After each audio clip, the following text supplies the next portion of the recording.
Thank you, sir. It is a privilege to speak in front of this esteemed audience. I will be focusing on a very important aspect of any of the ICT infrastructure, that is security, data security.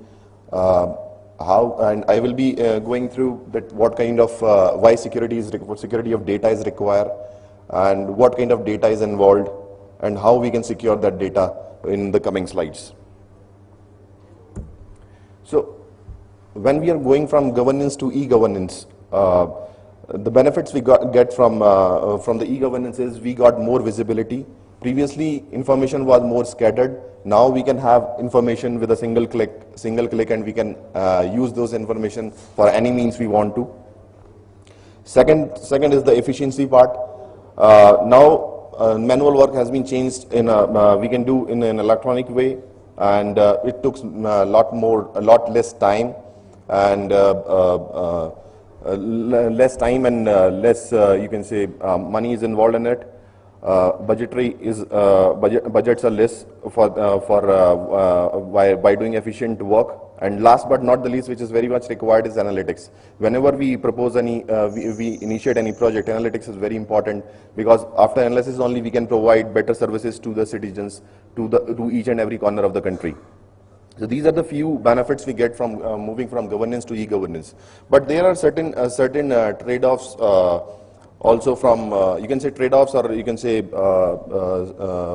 benefits also from moving from governance to e-governance. When in the traditional environment, previously when we were not in the e-governance arena, information was scattered.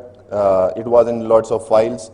To perform any analytics, we have to search each and every file, and then only we can do analytics. So it took more time and effort. But there was an inherent security in place. Inherent security means that because if somebody wants to have access to that data for any malicious means, so he needs to search each and every file, physical files, which is very tedious way of means getting any information. But when we moved to e-governance, the information was more digitized, organized, and we can have data on a single click. So there was an advantage for any kind of work we want to do. But there was security concerns came up, like because now we have a large number of database in each and every project. We have databases. We are holding world's largest database. Hats off to the UID. So we have critical data inside those databases.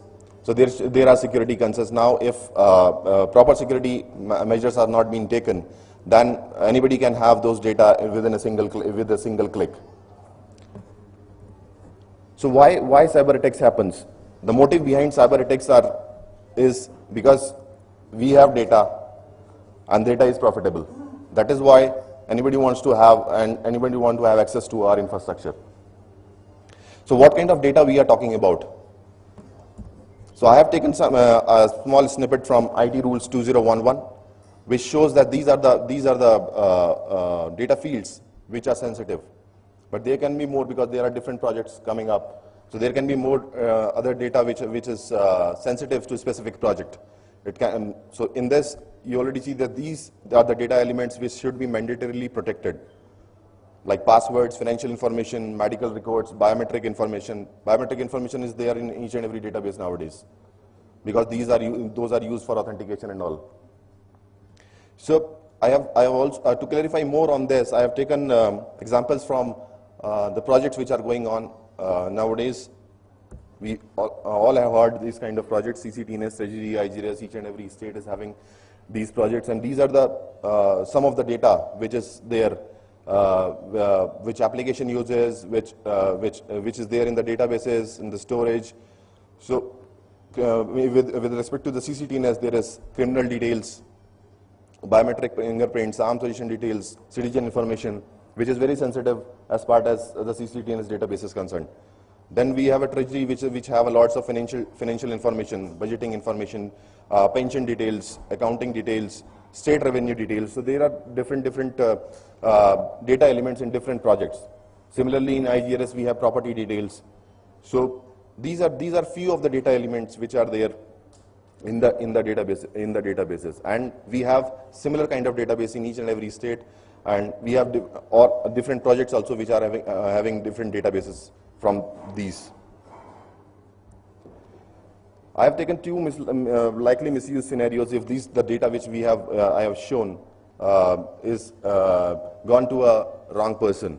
So if somebody with a malicious means query the system to show the top transactions by value in last 10 days. For example, if we take for example of treasury. So if somebody have top transaction details by value in last 10 days, then will it facilitate someone with criminal mindsets to make demands to the parties involved? And does this information published, if this information is published on a website, nobody wants to have this information in public. So does the information published on a website or any other public media lead to uncomfortable situation to the parties involved? Parties involved means the organization which is holding that data and the individual also whose data is being misused. So will it lead to uncomfortable situation? Yes. For e-governance thing, trust is the major factor. If this kind of happening will occur, the trust will be gone. And without trust, nobody will be able to use the e-services. To use the e-services, more and more people use these e-services. The people should have trust in these kind of services.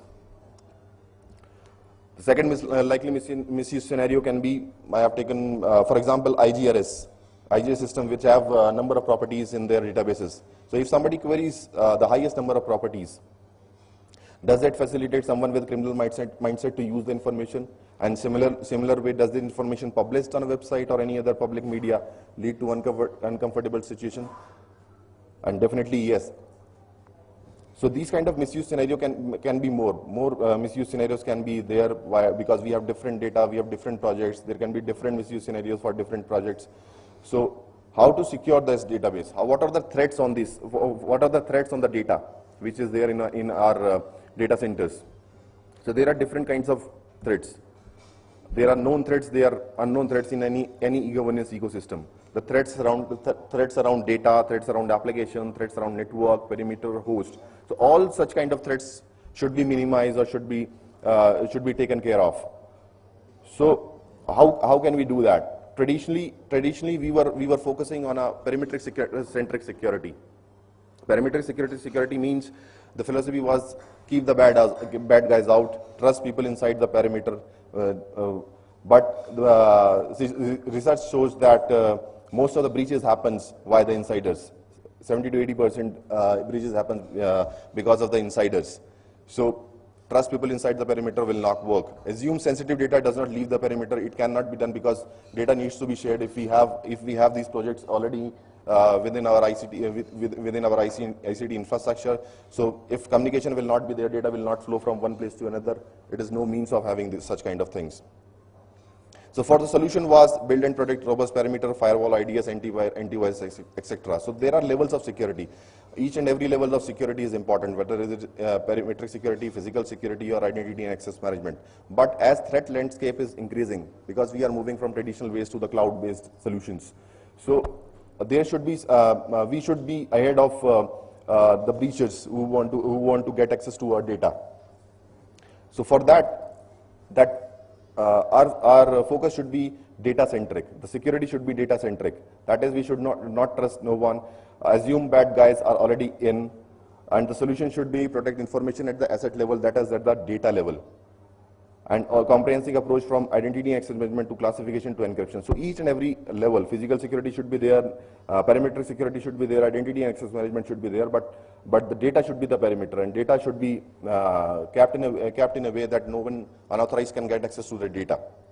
And the benefits we get secure data freedom, we can improve compliances, and if other layer fails, this is the ultimate defense.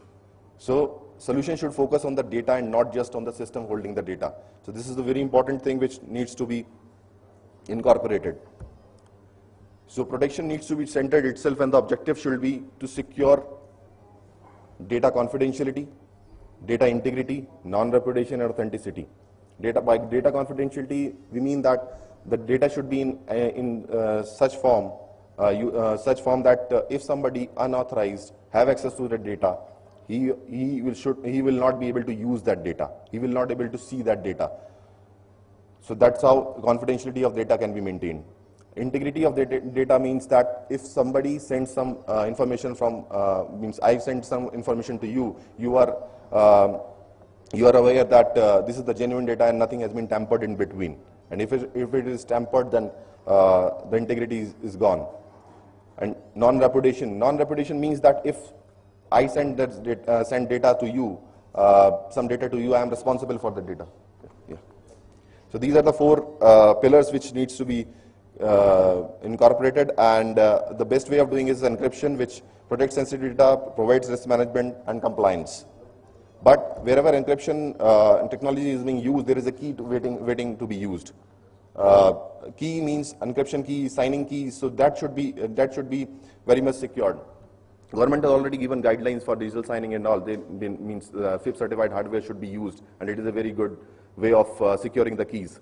So these keys are very important. So we are at the tipping point in the IT landscape. Consumerization of IT is being there. Shift from traditional models to the electronic service models. We are moving towards cloud. There are more cloud and cloud coming up, and because of it, complex threat landscape is increasing. So what we need to do? We need to have sole perimeter security is no longer enough now. Data should be the new parameter. And the best way of doing it is we should be ahead of the person who is going to breach. So we should secure the breach by taking steps differently. We need to focus on data and data center security. And thank you. This was the last slide. I am here anytime you can ask your questions.